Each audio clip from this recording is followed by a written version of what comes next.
আজ শেষ হচ্ছে প্রাণের অমর একুশে বইমেলা। বেলা 11টায় শুরু হয় শিশু প্রহর, মেলা চলবে রাত 9টা পর্যন্ত। গতকাল থেকেই মেলায় ছিল বিদায়ের আবহ। আজ শেষ দিন বাংলা একাডেমি প্রাঙ্গণ ও সোহরাওয়ার্দী উদ্যানে পাঠক দর্শনার্থীর সংখ্যা বাড়লেও তা প্রত্যাশা মতো নয় বলে জানান দোকানিরা।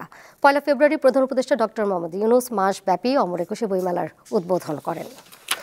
এই মুহূর্তে সেখানে রয়েছেন সহকর্মী জহিরুল মোহসান। তার কাছ থেকে জানবো একেবারে শেষ মুহূর্তের খবরাখবর। মোহসান, ঘড়ির কাঁটায় আর মাত্র 2 ঘন্টা বাকি, এরপরই তো সমাপ্তি হচ্ছে এবারের মতো অমর একুশে বইমেলার। পুরো মাসের যে আয়োজন ছিল, বেচা বিক্রি নিয়ে প্রকাশক এবং লেখকরা কি বলছেন?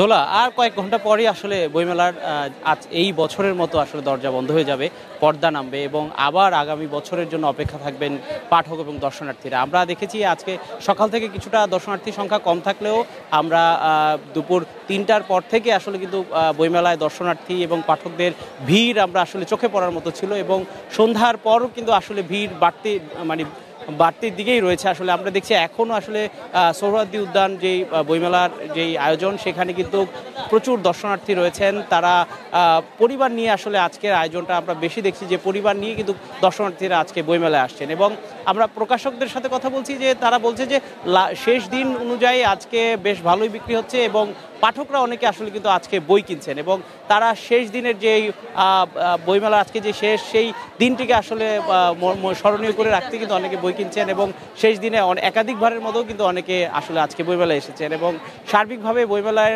প্রকাশকদের যেটা তারা বলছেন যে পুরো মাস জুড়ে কিন্তু দর্শনার্থীর সংখ্যা কিছুটা কম থাকলেও শেষ দিকে এসে দর্শনার্থীর সংখ্যা বেড়েছে, বই বিক্রি কিন্তু বেড়েছে। তবে এখন পর্যন্ত তারা নির্দিষ্ট পরিমাণটি এখনো জানাতে পারেনি কত টাকা আসলে তারা বিক্রি করেছেন। এবং কিছুক্ষণ আগে বাংলা একাডেমি প্রাঙ্গণে বইমেলার সমাপনী অনুষ্ঠান অনুষ্ঠিত হয়েছে, সেখানে বইমেলার বিভিন্ন বিষয়ে পর্যালোচনা করা হয়।